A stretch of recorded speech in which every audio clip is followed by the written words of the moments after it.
Olá, seja muito bem-vindo a mais um vídeo aqui nos Caminhos do Direito. Hoje eu vou conversar com a Nathalie, ela é advogada aqui em São Paulo, mas ela é natural do estado de Minas Gerais, de Uberlândia.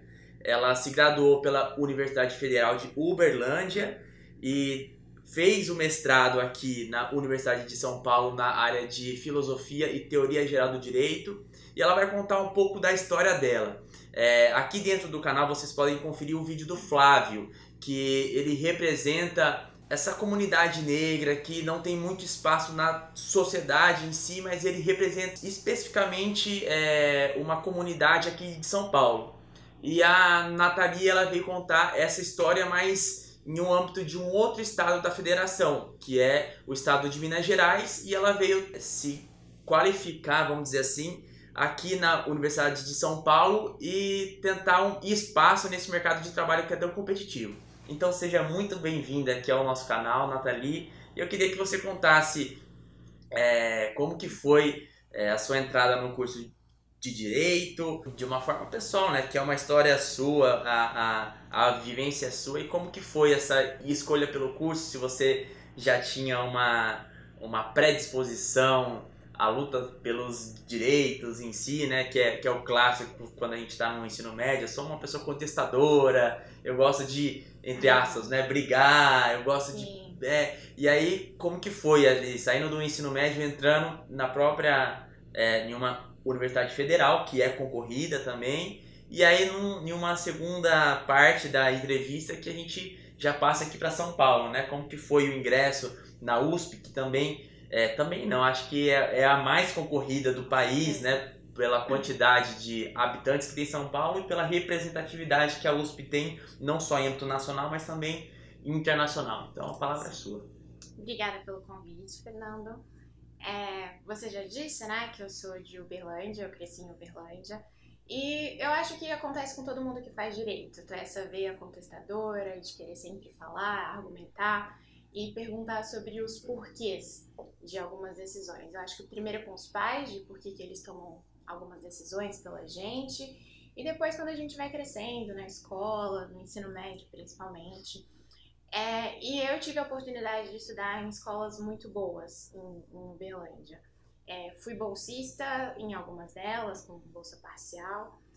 E no meu colégio em Uberlândia, eles estimulavam muito o pensamento crítico e que a gente debatesse, que a gente argumentasse. E desde muito nova, 14, 15 anos, eu comecei a participar de simulações da ONU.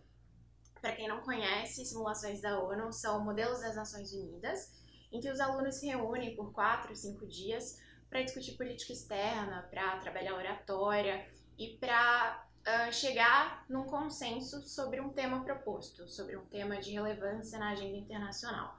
Então eu gostava muito de participar disso. Legal. A gente participa ou representando países ou representando organismos internacionais. Então você tem o tempo todo que está pesquisando, tá se informando, fazendo uma pesquisa mesmo sobre aquele país que às vezes você nem ouviu falar antes. Então, com 15 anos, eu comecei a participar dessas simulações da ONU, tanto no meu colégio, a gente fazia simulações pequenas, mas a gente começou a viajar também para participar desses modelos da ONU, dessas simulações. Com 15 anos você estava no primeiro ano? Isso, no primeiro ano do ensino médio. Muito cedo já estava tendo contato com, acho que efetivamente até com o mundo jurídico, até, né? Sim. São pessoas que transitam nessa área de relações internacionais, de direito, até porque os modelos do ensino médio são organizados por pessoas que estão na graduação já, que estudam ou relações internacionais, direito, histórias, áreas afins. E então, com 15 anos, eu comecei a vir aqui para São Paulo, que é o lugar, tanto São Paulo quanto Brasília, que são os lugares no país que tem mais concentração de modelos. Tem em outros estados também, no Nordeste, no Sul, mas eu vinha mais aqui para São Paulo e para Brasília. Que é mais próximo de Minas que é mais também, perto né? de Minas também. E eu fiquei apaixonada, assim, por argumentação, por pesquisa também, porque você fica 4 dias numa sala com 25, 30 pessoas, debatendo um tema que, na verdade, às vezes a gente não tem dentro de sala de aula, e você está representando um país que talvez você não conheça, que provavelmente você não conheça. Então você tem que ir atrás mesmo, fazer uma pesquisa, se informar e conhecer sobre aquele país. Então, desde muito cedo eu gostei de pesquisa e de falar e de oratória. Então eu fiquei os 3 anos do ensino médio fazendo isso. A gente costuma dizer que é balada de nerd, porque geralmente são em feriados, né, nos feriados prolongados, de quinta até domingo, e quando muita gente estava escolhendo viajar com a família e tudo mais, a gente estava escolhendo ficar numa sala fechada, debatendo, estudando. Tem os momentos de festa também, de confraternização, mas a razão das pessoas estarem ali é para discutir, para debater, e também para conhecer outras pessoas, né, de desde cedo já começar a trocar contatos e tudo mais. Mas é todo mundo muito novo, ainda com algumas incertezas, mas eu acho que é algo que ajuda muito você participar de atividades extracurriculares, ajuda muito na sua escolha daquilo que você vai fazer na graduação. Então, eu sabia desde aquele tempo que eu escolheria ou Relações Internacionais ou Direito. Eu tinha essas 2 opções na Universidade Federal, sempre foi não uma certeza, eu sempre soube que eu queria fazer uma Universidade Federal, não queria ter que pagar para uma universidade e tudo mais, e já que eu tinha aquela opção ali, tão perto de casa, fazer faculdade morando ainda na casa dos pais, eu optei por Direito porque eu pensei que fosse, e até ouvindo professores do ensino médio, professores que foram muito importantes para mim, eles falaram, Nath, faz Direito porque é um curso que pode te dar uma base mais ampla e você ainda pode continuar atuando na área de relações internacionais caso você queira. E as opções também são maiores, né? Exato. Abre-se um leque muito grande, tanto que o canal tá aqui para falar disso, né? Dos caminhos que o direito tem. E eu tava pensando aqui, enquanto você falava, a gente tem que definir, tenho que definir o título do vídeo dela. Eu acho que eu já posso definir aqui, né? Como que a ONU influenciou na escolha do curso. Que é algo muito rico, né? Sim, sim. E é algo tido aí como incomum, porque você acaba que foca os alunos, principalmente do ensino médio, acaba focando só na escola, só na teoria. E aí você fez uma pesquisa de campo, né? Você saiu, você ultrapassou os portões do seu colégio e foi buscar conhecimento. Então acho que, poxa, é uma história digna de ser compartilhada, e para que você que está assistindo se inspire, né? Para você que está no ensino médio, que saia da sua zona de conforto, né? Que busque conhecimento, ou num feriadão que você falou, fique ali estudando, mas no outro você não fique, mas que você ache o seu ponto de equilíbrio. Exatamente. Em que pese ela vinha sempre, né? Desde do primeiro ano, com 15 anos, até o terceiro, se dedicando a esse contexto da ONU, aí, das relações internacionais, você soube dosar, né? Ao ponto de que você se esforçasse, estudasse, pesquisasse e também não sobrecarregasse o seu intelecto para você já pegar raiva da matéria. Porque quando você se dedica muito, você acaba pegando raiva, né? Mas você soube dosar. Então acho que esse é já um conselho preliminar aí, antes de a gente passar para essa segunda fase, para que você se inspire nessa primeira parte da história da Nathalie. E aí, já passando aqui para São Paulo, eu sei que teve uma indecisão, ou pelo menos uma decisão firme de você vir para São Paulo, né? Eu queria que você contasse, já saindo da graduação, se você já tinha um foco para você entrar no mestrado da USP, e de que forma você escolheu filosofia e teoria geral do direito, que é uma matéria tida, assim, para quem está nos primeiros anos, é até meio chato, né? Aquele primeiro ano da faculdade, todo mundo que está aqui no canal que foi entrevistado ou falou durante a entrevista que o primeiro ano não é tão agradável, ou então falou que é mais para ambientação, né? E você tirou do primeiro ano, que é esse ano mais teórico, mais para você se ambientar com o curso, você tirou daí o seu tema de dissertação do mestrado. Então que você contasse como foi o processo de ingresso para o mestrado aqui da USP e como você escolheu essa área para você seguir.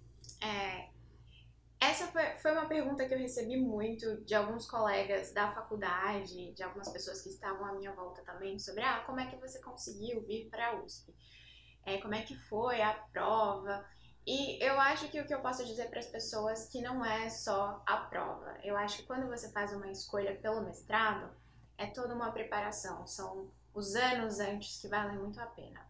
Então, antes de falar sobre exatamente como eu vim e tudo mais, eu acho que é importante falar que desde como eu já pesquisava no ensino médio, claro que não era pesquisa acadêmica, eu nem sabia o que é isso, mas nos primeiros anos da faculdade, por gostar de pesquisa, eu acabei me aproximando de grupos de pesquisa. No segundo ano já eu fui bolsista de iniciação científica, então tive bolsa no segundo, no terceiro, no quarto ano, fiz parte de um grupo de pesquisa, então produzia, publicava artigo, viajava para apresentar em congressos, fui para o Comped 2 vezes para apresentar. Então, eu acho que é uma escolha. Fazer mestrado, seguir pela carreira acadêmica, não é uma escolha que a gente fala, hoje eu acordei e vou fazer mestrado. Não. Eu acho que tem toda uma preparação antes. Então, eu acho que o que você faz durante a faculdade te ajuda muito a conseguir passar numa universidade legal, que tem um programa bacana e estruturado de pós-graduação. Então, desde o segundo ano eu produzia, pesquisava, e quando eu cheguei no quinto ano eu falei, agora chegou a hora, eu tô no início do quinto ano, eu tomei a decisão de que iria tentar em alguns programas que eu considerava relevante para mim. Então, eu elenquei algumas universidades, a USP, a UNB, a UFMG, lá em Minas, e a UFO, que também tem um programa de mestrado, a universidade que eu fiz minha graduação, a Federal de Berlândia, e eu decidi que eu iria tentar em todas essas universidades. Historicamente, a USP é uma das universidades que solta o edital primeiro de pós-graduação. Na verdade, eu acho que isso mudou nos últimos anos, mas há 2, 3 anos... Era em março, né? Exato, bem no começo. Em abril, mais ou menos, em março, no máximo em maio, o edital estava publicado. Então, foi o primeiro edital que lançou e eu decidi que eu iria me preparar. A minha área de pesquisa sempre foi em filosofia e teoria geral do direito. Como eu tinha muito esse histórico das Nações Unidas, de estudar política externa, na faculdade eu me aproximei de direito internacional, mas eu encontrei na filosofia do direito, na filosofia e na teoria geral do direito, um conforto, assim, porque, na verdade, você pode estudar qualquer coisa quando você está estudando teoria. Então, durante a faculdade, eu pesquisei culturas jurídicas. Eu queria, durante a faculdade, encontrar um link entre direito e relações internacionais, então eu fui pesquisar culturas jurídicas para cada uma das civilizações. E acabou que o meu tema do mestrado também é em cultura jurídica, mas é em cultura jurídica brasileira. Eu pesquisei história do direito no Brasil. Mas eu acho que a minha escolha foi, respondendo a sua pergunta, a minha escolha em filosofia e teoria geral do direito foi pelo histórico que eu tinha mais uma vez, né? de gostar de relações internacionais e de, na faculdade, ter encontrado esse espaço para pesquisar culturas jurídicas e civilizações, que isso tem tudo a ver com estudar a história do mundo e países e civilizações e tudo mais.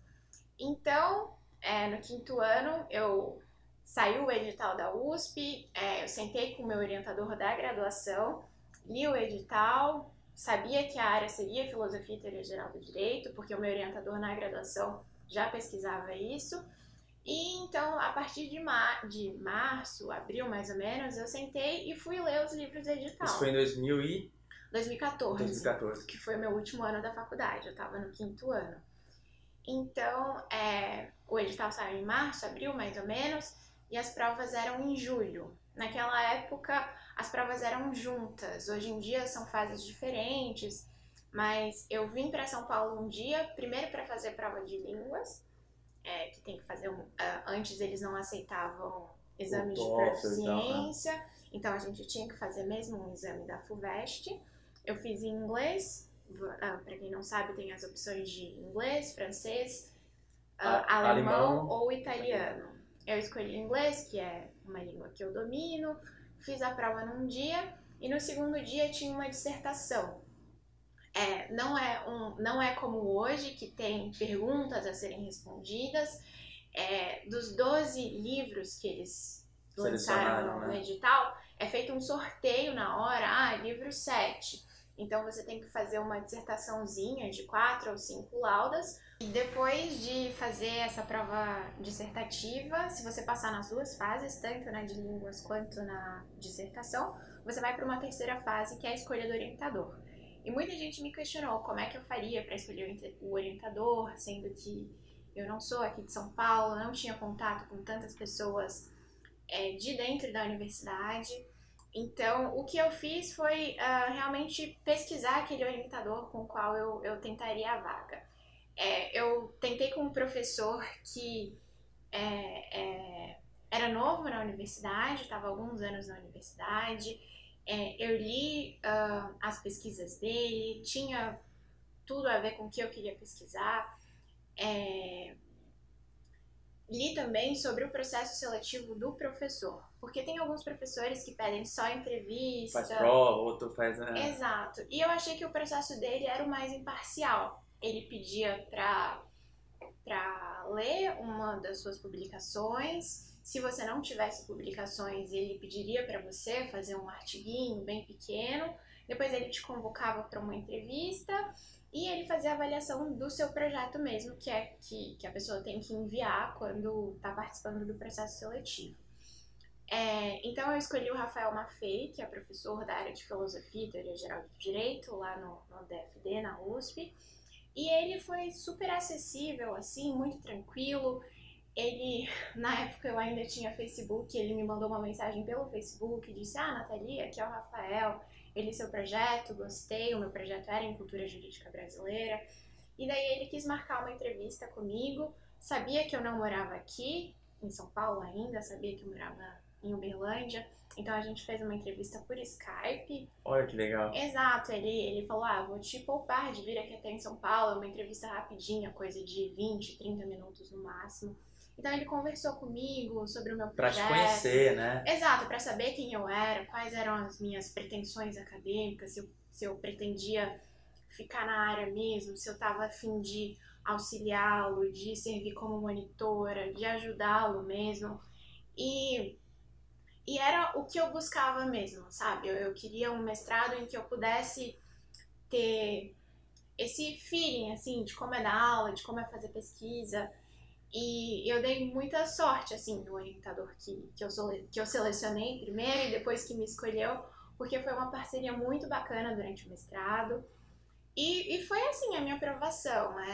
Eu acho que as pessoas precisam se preparar, você precisa conhecer o conteúdo, mas você precisa saber sobre o professor também.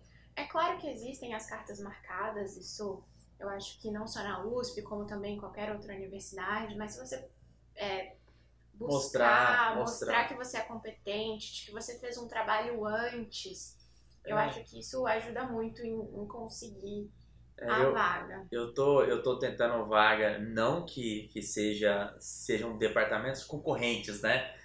Processo civil e filosofia e teoria geral, né?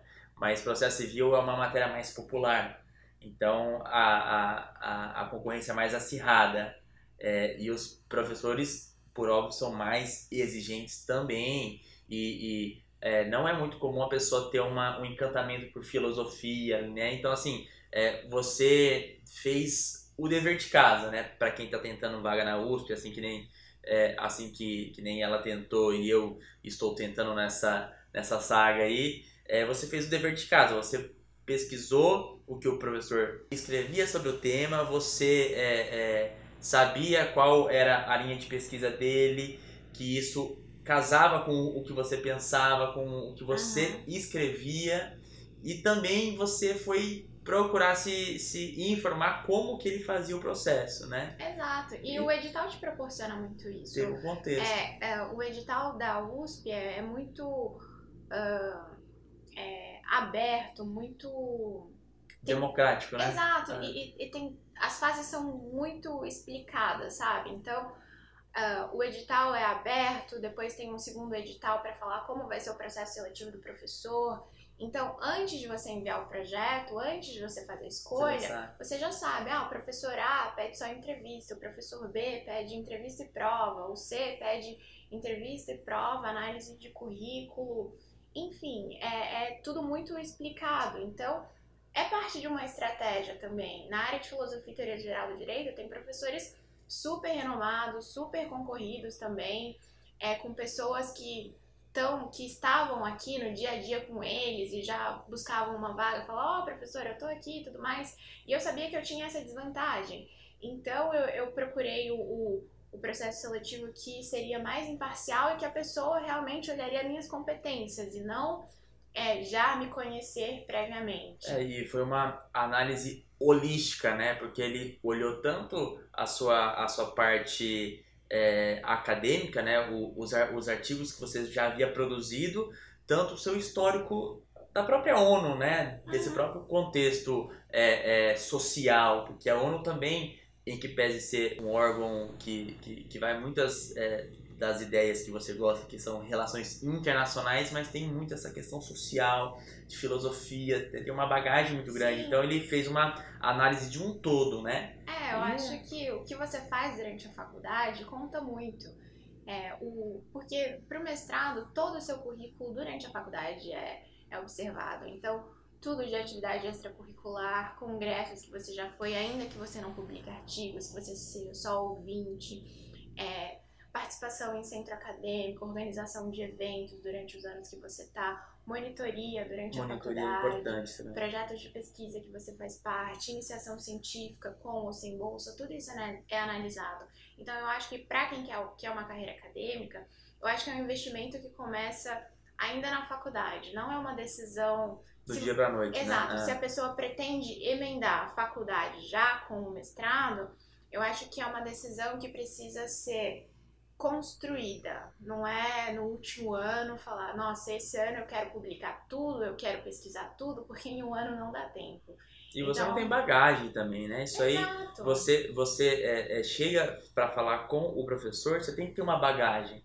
Se você não se esforçou durante o seu curso inteiro e aí você quer tentar uma vaga aqui na USP, é fato que você não vai conseguir. Não porque são cartas marcadas ou aquela figura, mas é porque você não tem bagagem. Exato. Se você conseguiu a sua vaga, mesmo sendo de fora, que isso é mais incomum, né? Porque é muito mais regra você ter alunos, não que sejam só da USP, mas também tem pessoas que fizeram graduação na PUC, no Mackenzie, na GV, que estão tentando um mestrado ali na própria USP.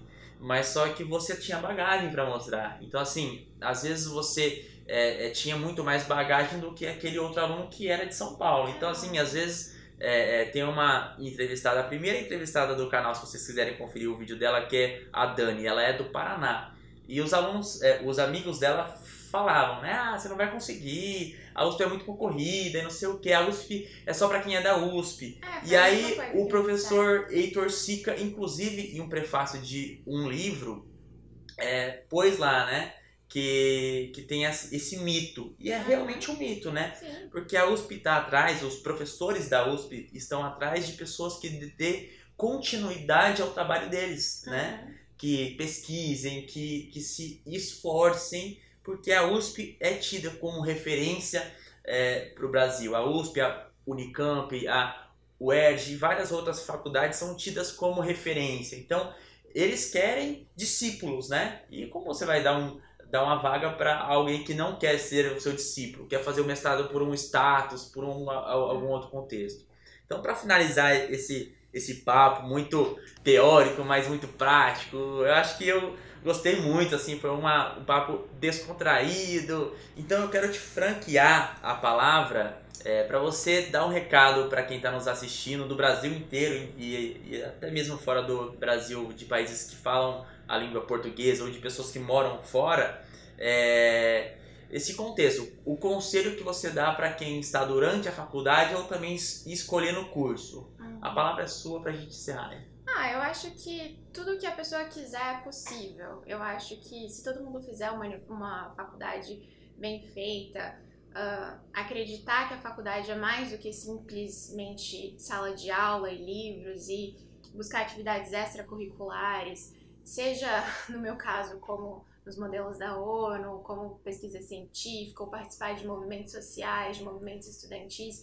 Eu acho que isso tudo ajuda na sua formação, não só como profissional, mas como ser humano também. Então, eu acho que se existe conselho, se existe dica, vá para fora da sala de aula, sabe? Então, participe, explore tudo que a universidade te proporciona. A universidade é um ambiente muito plural, com pessoas diferentes, e eu acho que é isso, tentar explorar o máximo que a universidade te dá. Enfim, em qualquer área que a pessoa tenha aptidão e escolha. Eu acho que se existe conselho é esse, tentar explorar o máximo que puder durante a universidade, porque os caminhos que você explorar, eles vão te guiando a um lugar final. E se for pela área acadêmica ou pela área profissional, eu acho que a vida vai te direcionando ali, né? Exato. Mas é isso. Eu sempre gosto de tirar um centro, ou como se fosse assim, né? Tirar uma lição do que a gente debateu, discutiu, e a exposição da história, né? Do caminho da Nathalie.